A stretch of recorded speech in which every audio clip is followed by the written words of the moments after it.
Hi there, everybody, and welcome to Groovy at the Movies with your host, Belle Bottoms. And today, we're going to be talking about the horror of Delores Roach. If you haven't already seen this show, it's on Amazon Prime. Go check it out, then come back and we'll compare notes. So,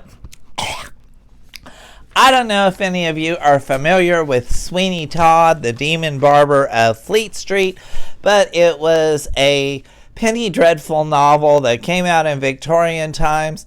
Maybe later was done as a Grand Guignol, which is like a theatrical presentation.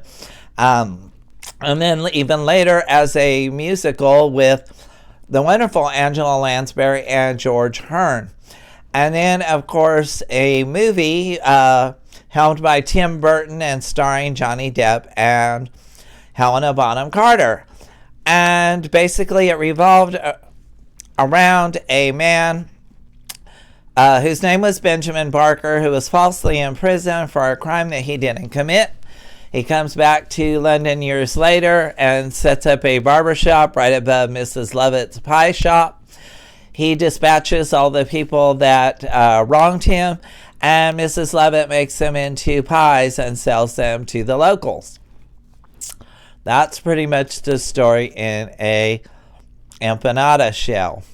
Flash forward to present day, and there was a very popular Spotify podcast that was called The Horror of Delores Roach. This then became a TV series put out by Blumhouse. When I first heard about this, I was a little skeptical only because Blumhouse is kind of hit and miss for me sometimes. It's not always groovy, but this time it was a gas. This TV series follows the lead character, Delores Roach, who's played by Justina Mikado, and this actress was really just brilliant, gamut of emotions all over the place, just really engaging to watch, kept me glued to the series, even during parts of it that maybe I didn't find so great. She still kept it going. So what starts off that she has gone to this off-Broadway theater where they're doing a musical based on her life and all the atrocities that she allegedly committed. She talks to the lead actress who is playing her and attempts to set the record straight by going into flashbacks.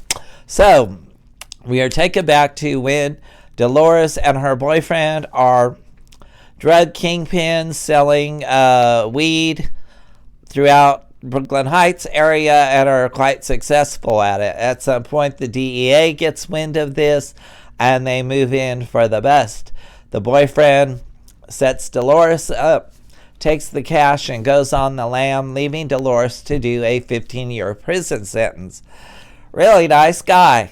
So when Delores gets out of prison, she goes back to Brooklyn Heights, which at this time has become totally gentrified, and she does not recognize it at all, save for her old apartment building, which she visits, and they don't know her, and it's clear that the money has been taken from the stash place and that the boyfriend has run off with it.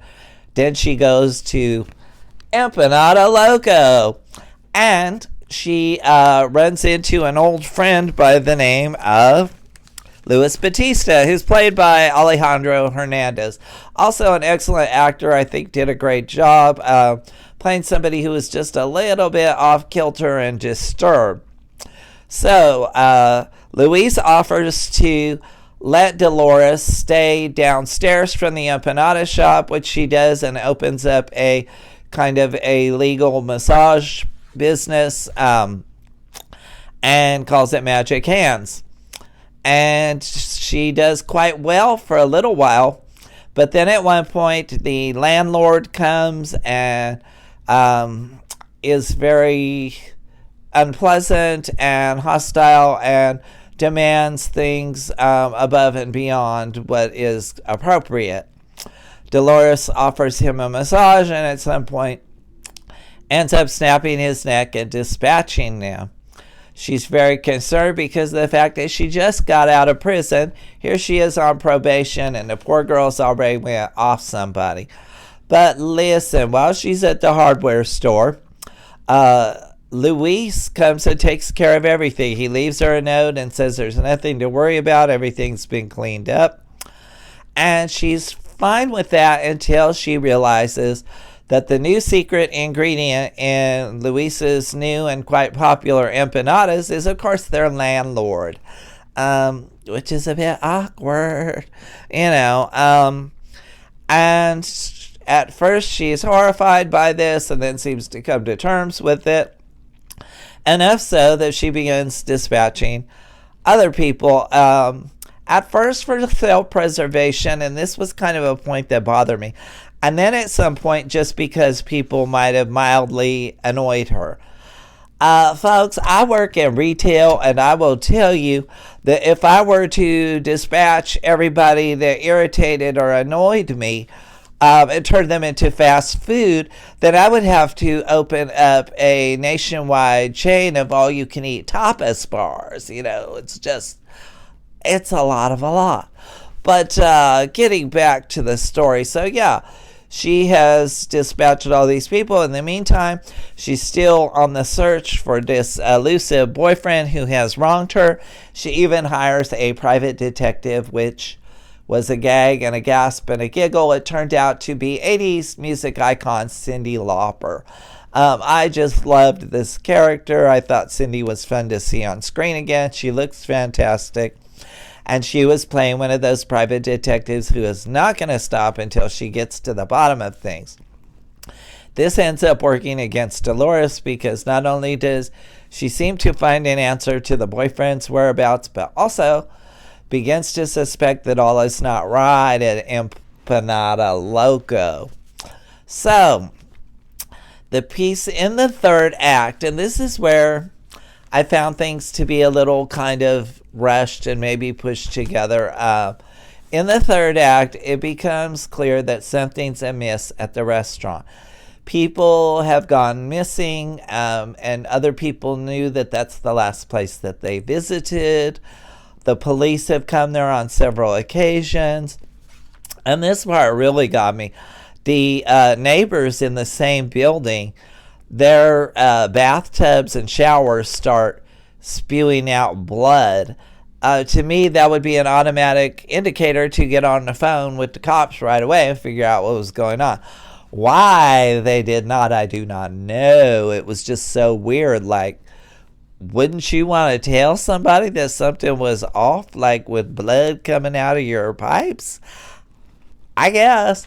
So anyways, Luis, by this time, is clearly fixated on Delores, has also framed up their poor little employee at the empanada shop, who was played by Keita Updike.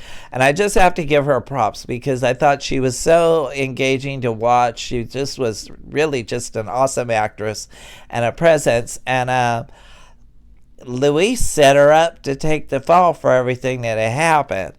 By this time, Delores has had it up to here with Luis, with just people in general.